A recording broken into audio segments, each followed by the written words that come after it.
What's up mga ka-Vertusio? Panibagong content na naman tayo, panibagong coin review at panibagong coin na hinahanap ngayon ng grupo na baka meron po kayo, baka hawak po ninyo at baka pwede po naming mabilis sa inyo.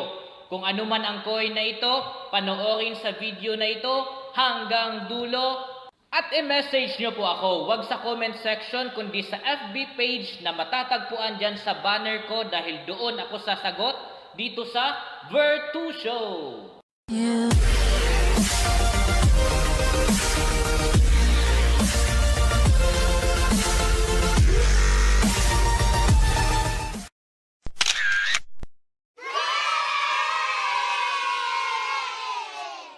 Nung isang araw mga ka-Vertusio, may isang estudyante po na lumapit po sa akin. Sabay bigay po nitong isang commemorative coin. Piso ang face value po nito, pero ang character na meron po dito ay si General Artemio Ricarte. Ito ay commemorative coin, ibig sabihin, mahal po ang halaga po nito. Xavier, shout out sa iyo.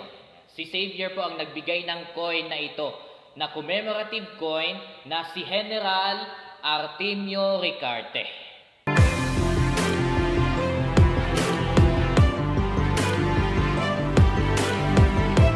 Konting trivia po tayo mga ka-Vertusio. Sa mga hindi po nakakakilala kay Artemio Ricarte, isa po siyang general na lumaban po para sa atin na mga Pilipino against the Philippine-Spanish War and even the Philippine-American War.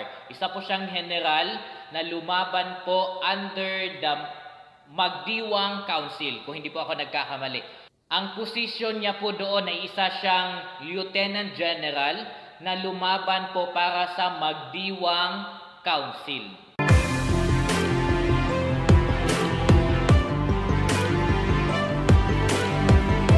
Yan po ang karakter na meron po tayo dito, si General Artemio Ricarte. There are some chismis na nagtatanong kung siya ba ay hero or traidor. Pero ang sagot naman natin doon at magiging tanong din natin, kanino po ba siya kumakampi? Or sino-sino po ba ang pinaglalaban niya? Di ba po tayo mga Pilipino naman?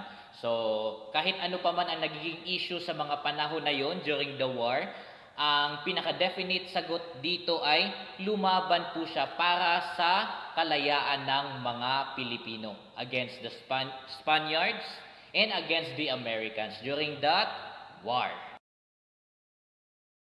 Ngayon mga ka-Vertusio, tignan natin closely ang commemorative coin na ito na meron po tayo dito. Again, shout out sa iyo, Xavier. Thank you for giving me this coin. Yan. So, ang face value po ng commemorative coin na ito ay 1 piso.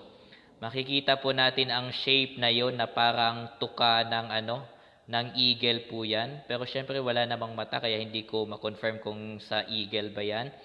Tapos dito sa ibaba makikita po natin ang bagong logo ng Bangko Sentral ng Pilipinas. Ang series po na meron dito ay 2016.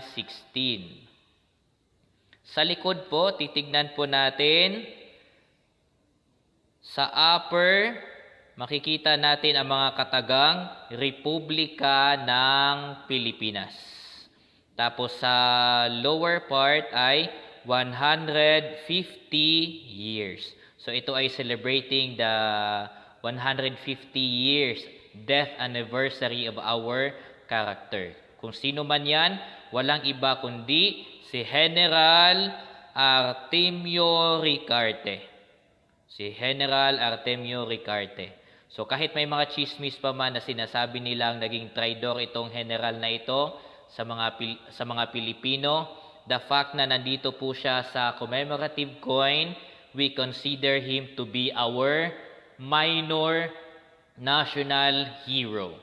So si Artemio Ricarte.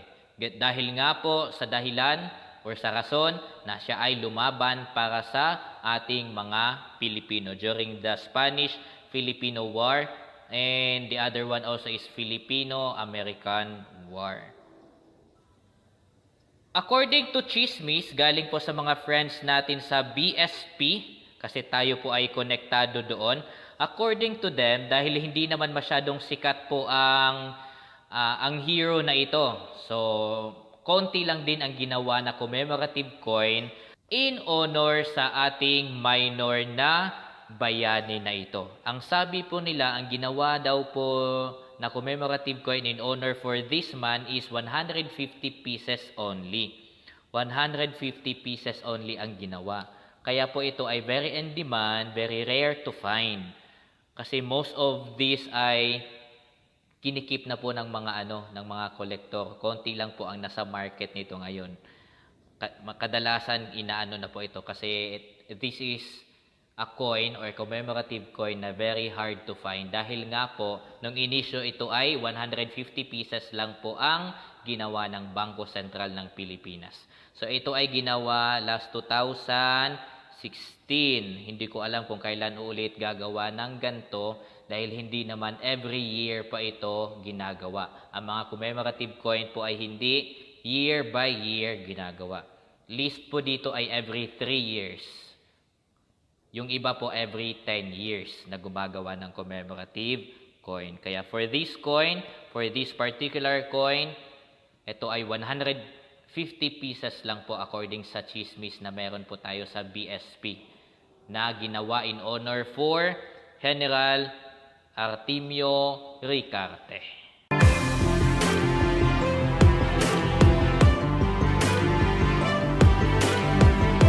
Ngayon mga ka-Vertusyo, ang direct na tanong kaagad ng mga marami po sa inyo, lalo na kapag meron kayong ganto na klase ng coin, magkano po ba ang bili ninyo? Bumibili po ba kayo talaga? Magkano po ang bili ninyo? Bilhin nyo na ito. Ang malaking sagot ko at hindi po ako magsisinungaling, hindi ko po alam kung magkano ang presyo ngayon nito. Kasi tinitignan ko po siya sa Lazada, sa mga online stores. Ito lang po ay nagkakahalaga ng 500 pesos. Mataas na yun. Mataas na yun for isang commemorative coin. Nasa 500 pesos. Online po yun. Iba po kasi kapag mga numista naman ang nagbebenta or naghahanap. Lalo na kapag ang coin na ito ay very rare to find at hinahanap talaga nila to complete their collection. So mas mataas po ang value po nito. Ngayon, hindi po ako magsasabi sa inyo kung magkano kasi hindi ko nga din alam. Pero our group, Numista PH, is looking to buy this kind of coin. At napakaswerte ko po na binigyan po ako ng gantong klase ng commemorative coin sa isa sa mga estudyante ko, Xavier. Thank you for this. Ito po ay nagkakahalaga ng more than 500 sa totoo lang. Pero hindi naman siya lalagpas ng 10,000. Okay po. Pero syempre, sa Numista World kasi, mahal po ito dahil commemorative coin. As I said po kanina, nasa 150 pieces lang po ang ginawa po nito. So, ibig sabihin, very rare to find.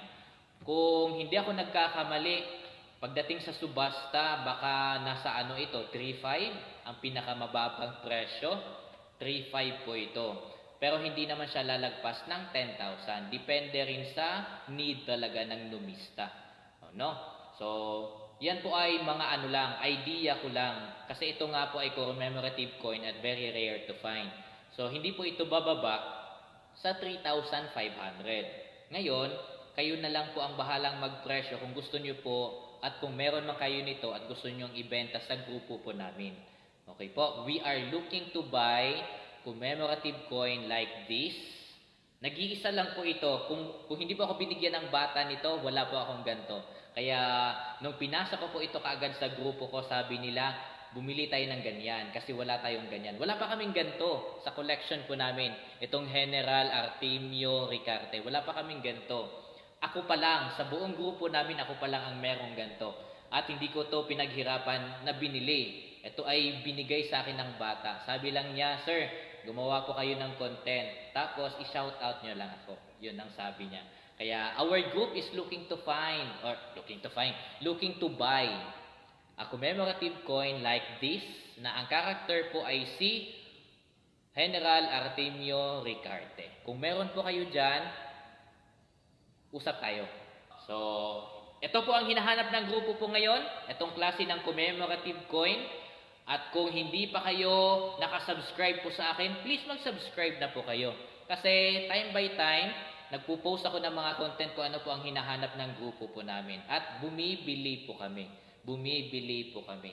Kaya, huwag din kalimutang pindutin ang notification bell para lagi po kayong updated sa mga bagong content po namin, mga bagong hinahanap. At syempre naman, i-share and i-follow ang Virtu Show.